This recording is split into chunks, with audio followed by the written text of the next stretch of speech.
Hi, I'm Keith Varnum. You know, every so often I have to laugh at myself because I start identifying with my personality, my ego, and I start thinking that I'm in charge. And then I realize that there's something much bigger than me, my greater self, the soul, spirit, that's running the show.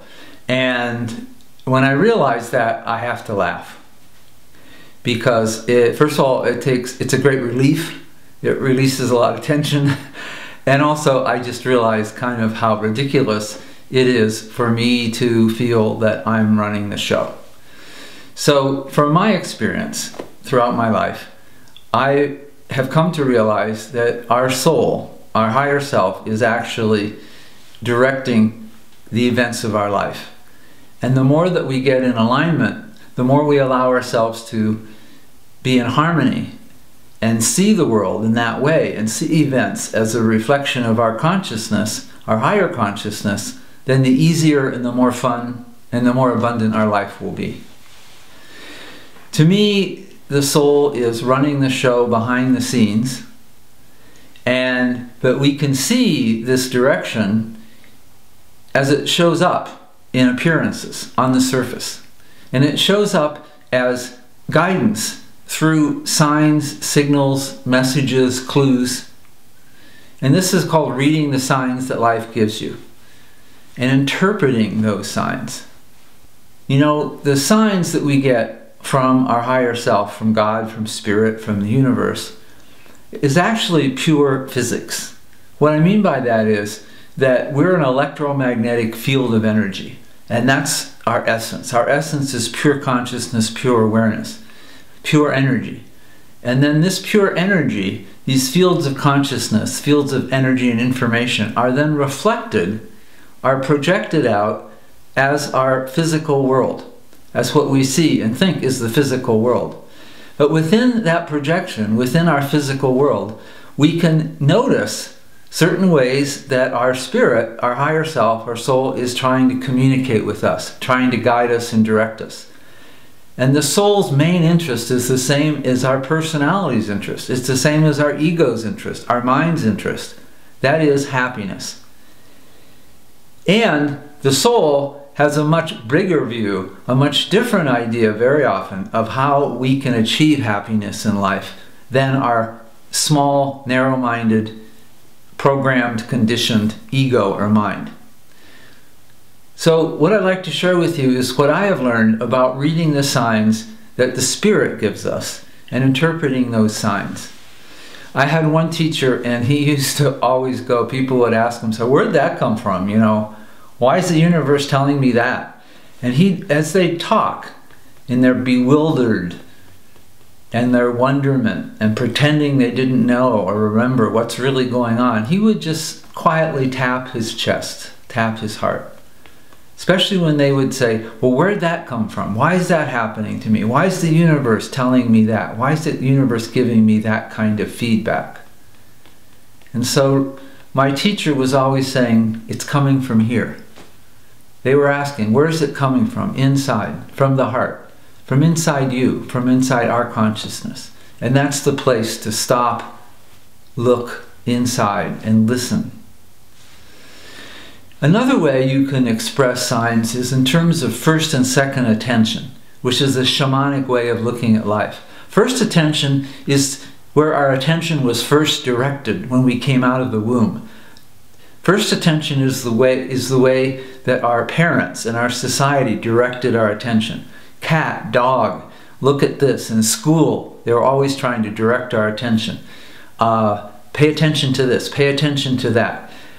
That's our first attention. It's cultural, it's the way our society conditions and programs us what to pay attention to and how to label it and how to think of it.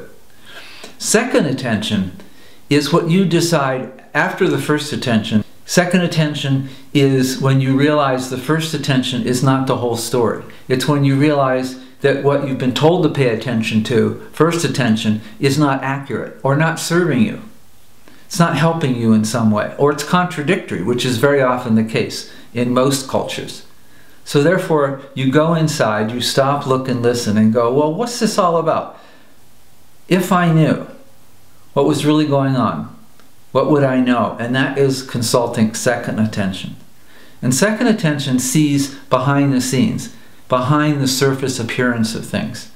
Second attention sees into the energetics, the vibrational world, the spiritual world, the world of energy and flow, and what's really going on. And it's much more accurate and it's much more helpful to use second attention. So this is also a way to tap into your second attention, reading the signs that Spirit gives you, because Spirit uses second attention to reach us. It's banking on the fact that we have developed some degree of paying attention to our second attention or chosen attention, what we choose to pay attention to. That's second attention. And this second intention, or reading the signs that life gives us, is meant as a helpful guidance. It's meant as an early warning system, to let us know with early warnings, small warnings, gentle warnings, when we're getting a little off the track, when we're running a little out of alignment with our spirit, with our joy, with our passion. It's letting us know when we're not really following our heart, not really singing our own song, dancing our own dance, getting out of sync with who we really are. And so this early warning sign comes in all these small signs at first, and then they can get larger and larger. I'm sure you've all experienced this. At first we'll get a small warning, a small sign. And if you get the message, and you change your behavior, and you correct, or you realign, or you get back into your heart, you start being more authentic and more real and more heartful, then the message goes away, the signs go away. But if you don't get the message, then life sends a lesson. A lesson is a little stronger than a message. So it's something that really gets your attention because your life gets kind of messed up and you have to dig your way out of it. And then you go, oh, I get it. This doesn't work, or this leads to this, and you get the lesson. So if you get the lesson, then the signs go away. But if you don't get the lesson, then life sends a problem. And a problem is much heavier than a lesson. A problem is something that takes a lot more work and effort and introspection and to get out of. And if you solve a problem and get the lesson of the problem and therefore get the message, then the problem goes away. And that's when problems go away, is when we've gotten the lesson and the message. And then finally, if you don't solve the problem, if you don't get to the heart of the problem, the intuition, the real purpose of the obstacle, the challenge being in your life, then you get a crisis, like cancer or some other disease or a car accident.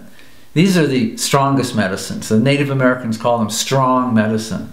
And that's when you haven't paid attention to or taken the early medicine, the small medicine, paid attention to the small signs and gotten the message and solved the problem. Then you get strong medicine, you get a crisis.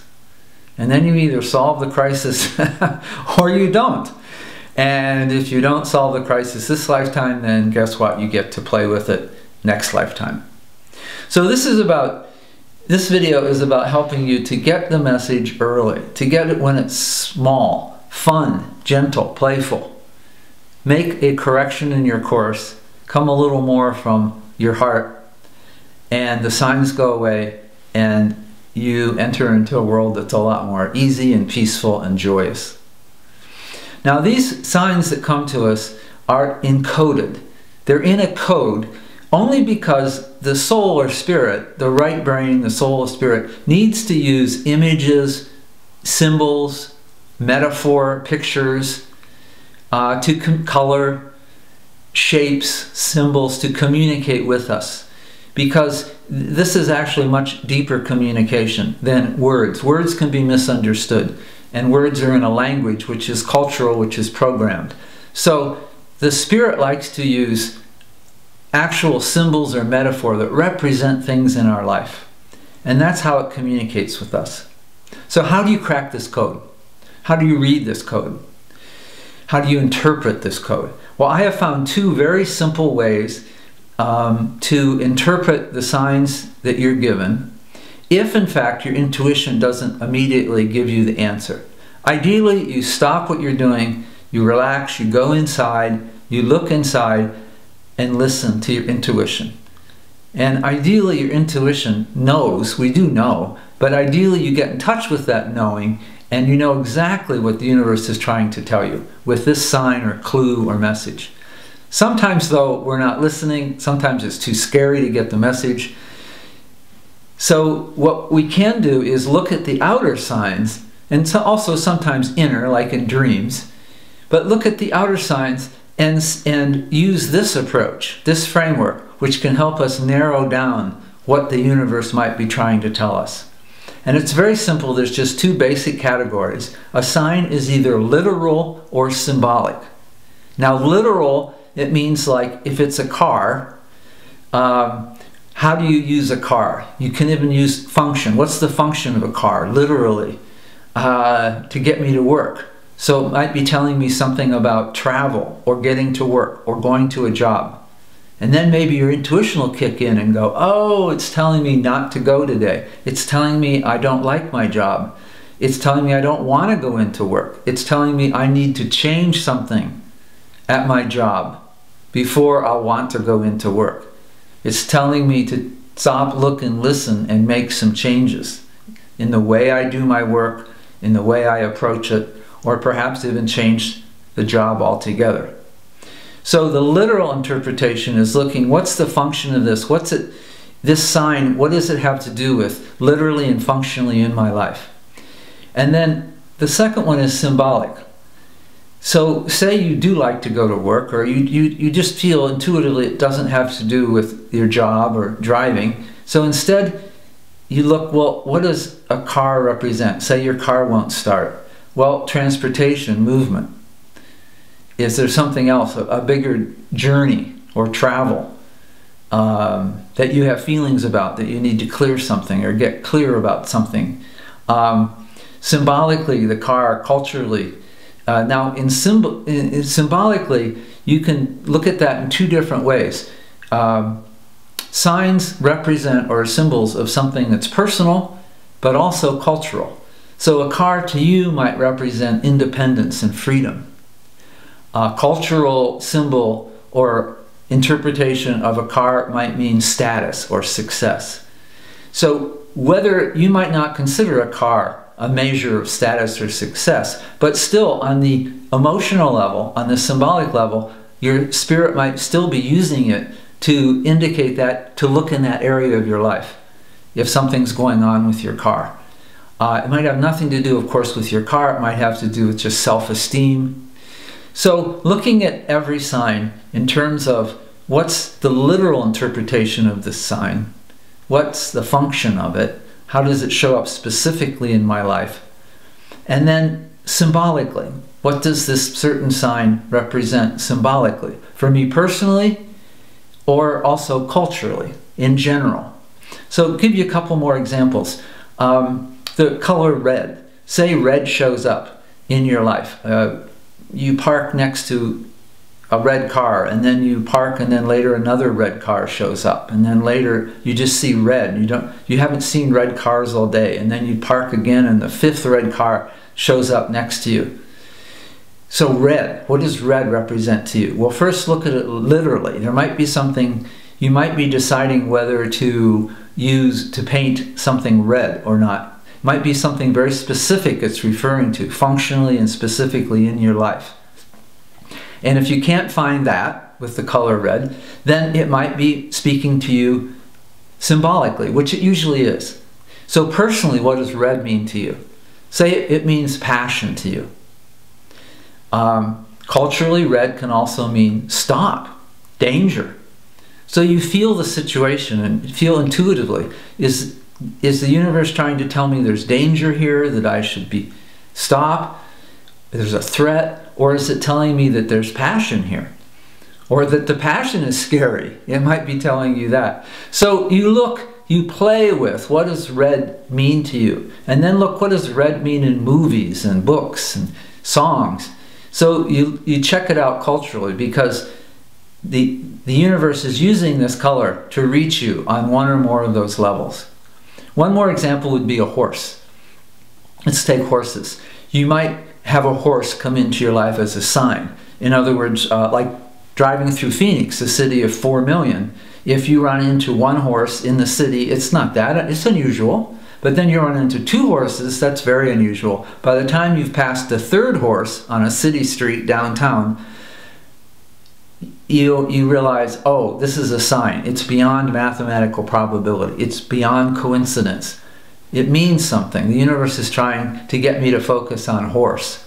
So what does a horse represent? What could be literal. Literal means specifically you might be deciding whether to buy a horse, or go horseback riding, or to visit a horse, or to buy a horse or a dog. So look literally, specifically in your life, if there's something that the universe is commenting on that has to do with the horse. Then second of all, say there isn't anything specific about a horse, then you could look and go, well, symbolically, what does horse represent? Well, to you personally, a horse might represent, like it does to me, courage, gentleness. It just represents to me that I had the courage at one time to ride horses bareback and to get close to horses and to trust horses. And I found out they were very gentle. So it brings back all those connotations around horse. So it might be another whole topic, a person or an activity, but horse is coming in, and that's my personal symbology. That's my personal connection with horse. Then culturally, in our society, what does horse represent? Usually strength. So you can look and see, is it telling me that there's strength here for me, or that I need more strength before I do this, or to look for a way to bring in more strength to the situation.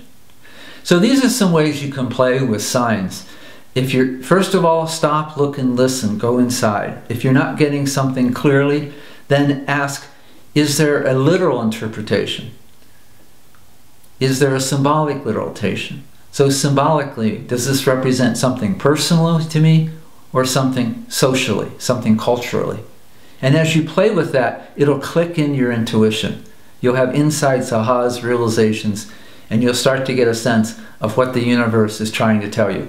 And don't worry, if you don't get it, the universe will keep sending the message, keep sending the signs, until they get more and more clear, until the universe gets through and can help guide you, get you back on track to happiness and joy.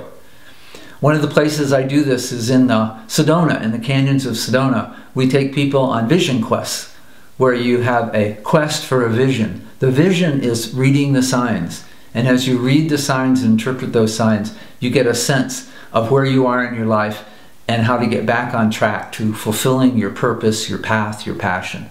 Of course, you can do this in an urban setting, and the way we do it is to relate those natural signs in the canyons of Sedona with signs in the urban canyons, signs that you can read in the city and in your regular life, because the signs are everywhere. Really, everything is a sign. Some are more significant than others, and it's really a fun, playful game of going, oh, what am I being told today? How am I going to be led toward more happiness, toward more joy, more ease? So enjoy this. Enjoy getting to know your own personal signal system. Start to notice what signs are useful, reliable. You might even write them down if that helps you, or tell friends. And start to learn that when the universe gives you this kind of a sign, that you've learned that it pays off. It's accurate. It leads you to something nurturing and helpful.